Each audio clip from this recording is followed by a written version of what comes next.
With Mafia: The Old Country set to drop in 2025, I decided to revisit the older Mafia games beforehand. Coming out back in 2020, I'm checking out Mafia 2, the Definitive Edition. Of course, I got you covered with no major story spoilers to worry about.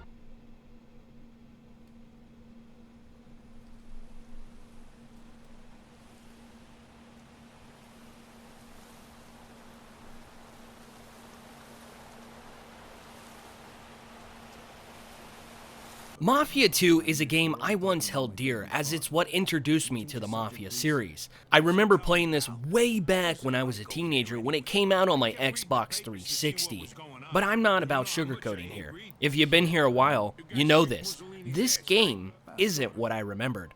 Let me explain. Have you ever had such a game where you loved it, keeping it on such a high pedestal that when you went to revisit it in the future, it wasn't at the same level anymore? You were able to see the cracks and flaws, having gone on to play a lot more other games and expand your horizons, to having the game you once loved seem not so beloved anymore? Well, that's how my experience kind of went with revisiting Mafia 2 all these years later. Hold up, before you decide to dip out thinking this review is no good or I'm hating on the game, don't jump to conclusions. You have to stick around to understand the big picture and hear me out. Don't worry, I'm not going to take up much of your time. No sugarcoating, remember? There are good things and bad things about Mafia 2. I'll knock out the rougher bad parts before we get to the good. Hang tight, I have faith in you. Mafia 2, the Definitive Edition, is really just a fancier title compared to the original. You can't really notice any differences other than the character models having been polished up a bit, which, don't get me wrong, it's appreciated, but if you're going to so-called remaster a title, why not make some more improvements? As the world of Empire Bay, where the game primarily takes place, having inspirations you can see of New York City is well made, but it's sadly not very flushed out. Where you want to be able to explore and deep dive the city, you're not really given the incentive to do so, as there are no side missions, which is odd. Especially on the world map, it shows points of interest, insinuating there are other things to do. There isn't, making it sadly misleading and a missed opportunity.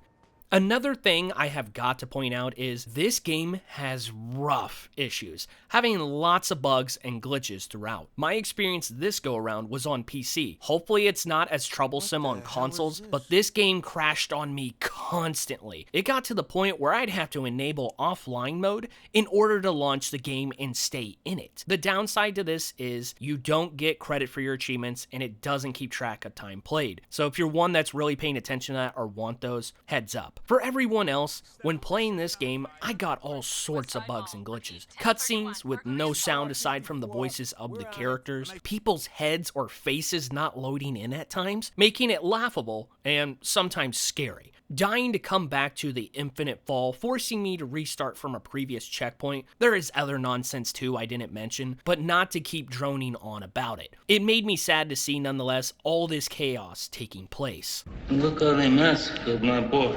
But if you can make it through all that, you will get a good story out of this game. The story tells the tale of Vito Scaletta, an Italian immigrant coming over to America, arriving in Empire Bay.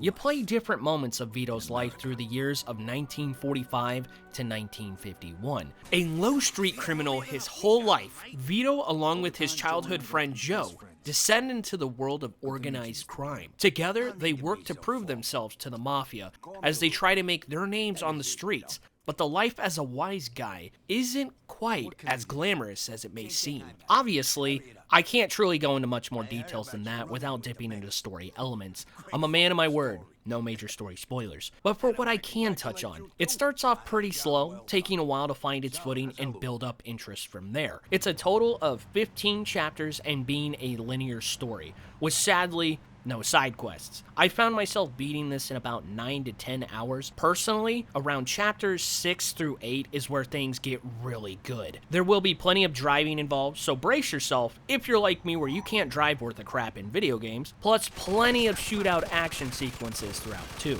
Where I found combat to be challenging at times, I was only playing on the normal difficulty, but all it takes is 2 well-placed shots and you're dead. Pow, right in the kisser.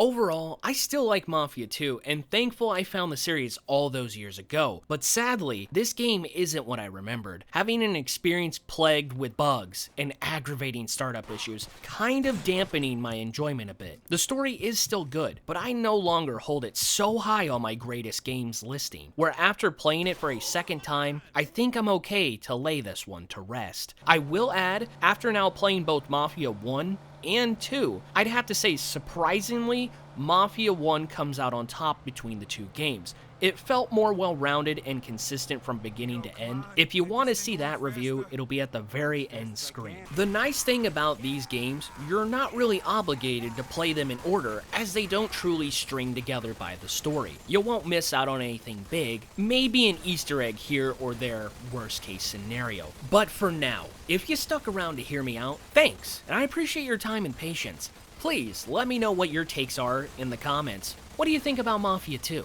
Consider dropping a like and subscribing if you haven't already, as the community here is closing in on 2K subs. Plus, I'd love to have you stick around. Also, who knows, I might be reviewing the new Mafia game when it drops. But most importantly, remember to take care of yourself, have a great day, and I'll catch you in the next video.